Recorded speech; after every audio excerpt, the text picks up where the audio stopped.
This is another video about once you've been putting fat into your diet, how can you progress towards ketosis? Now, I'll say at the beginning that I've only been in ketosis a few times.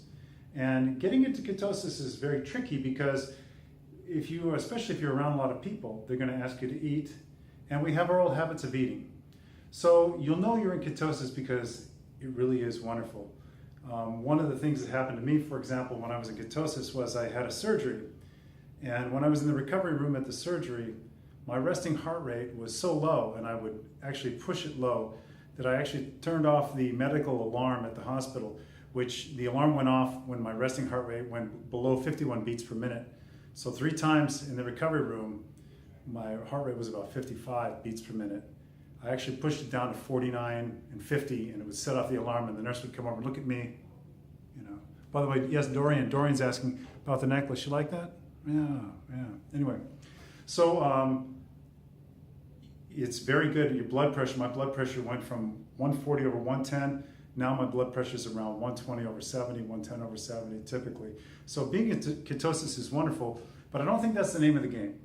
The name of the game is to get your body into a generally healthier condition by switching to a higher fat diet and not killing yourself in the meantime. Okay, so how does my day go?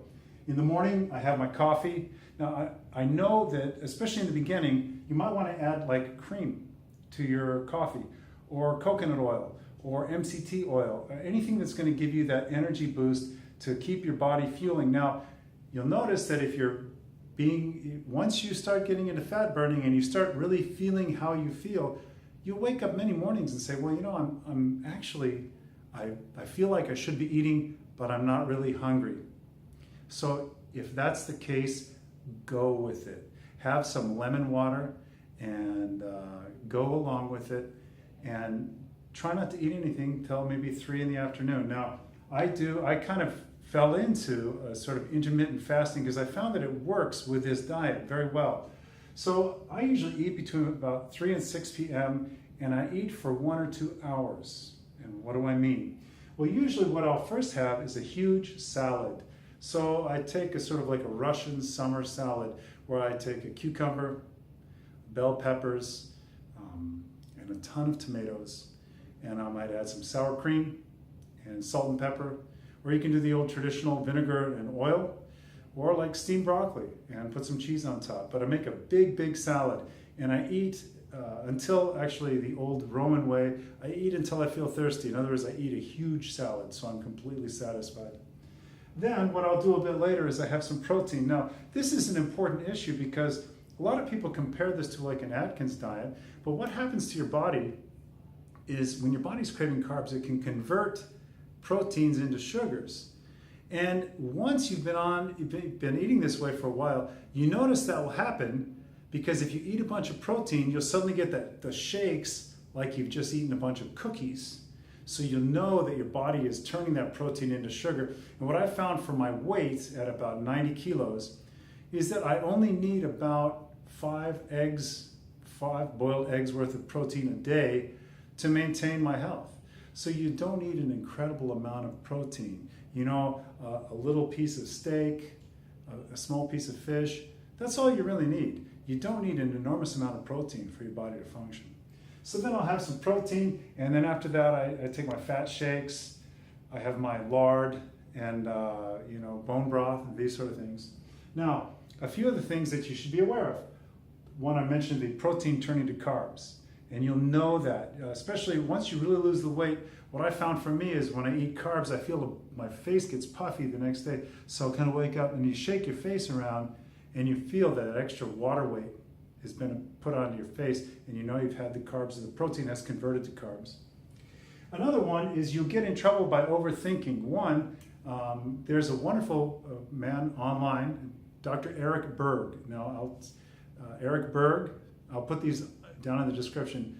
A man named Butter Bob, Matt Lauer, and Dr. Darren Schmidt. All 4 of these guys are fantastic resources on YouTube when you want to do this. And they have a lot of good things to say. But one of the things, for example, was I love chicken McMuffins. Now here in Singapore, they take, check it out, they take fried chicken and they put that on a bun with mayonnaise, an egg, and cheese. You know, they put it on an English muffin, and it's fantastic.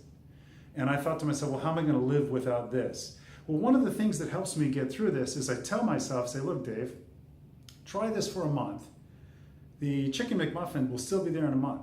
So if you decide to go back to your Chicken McMuffin or your Pop-Tarts or your Oreo cookies or whatever you're craving, it'll still be there in a month. Give yourself a month to check this out. Now, the last time I had a Chicken Egg McMuffin was January. So it's been 9 months, and I don't really miss them anymore. So if you just play this game with your mind that it'll be there when I need it. Another thing you can do is watch a video when you're feeling like your resolve is shaking.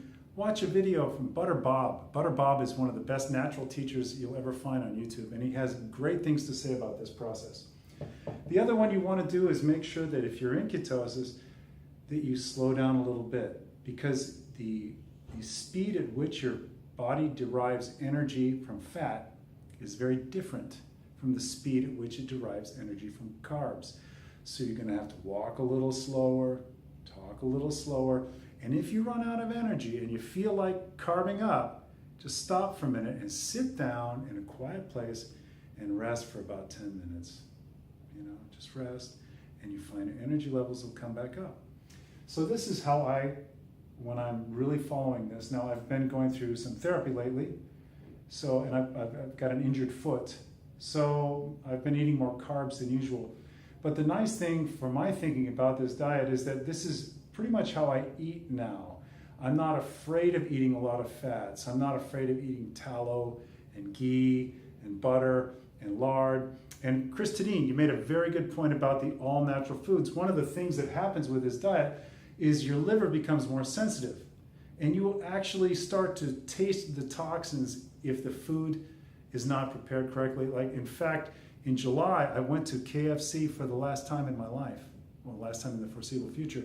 Because as I'm eating the chicken, and the sign on the wall said, fresh from the farm, and it tasted like paste. And I thought, well, whatever farm it's from is not a farm in the sort of typical way. It's a factory farm. And the food had zero nutritive value. It had lots of flavor, but my body rejected it because it had zero nutritive value. So one of the things you'll also find, that I think you'll find, is that you will eat a lot less than you're accustomed to, especially if you eat good quality food, because your body gets the nutrition that it needs. And again, as I mentioned before, if you're craving more salt, especially like sea salt is nice, don't freak out, because the body metabolizes fat differently from sugars. So I hope this helps, and I'll talk to you guys again soon. Thank you.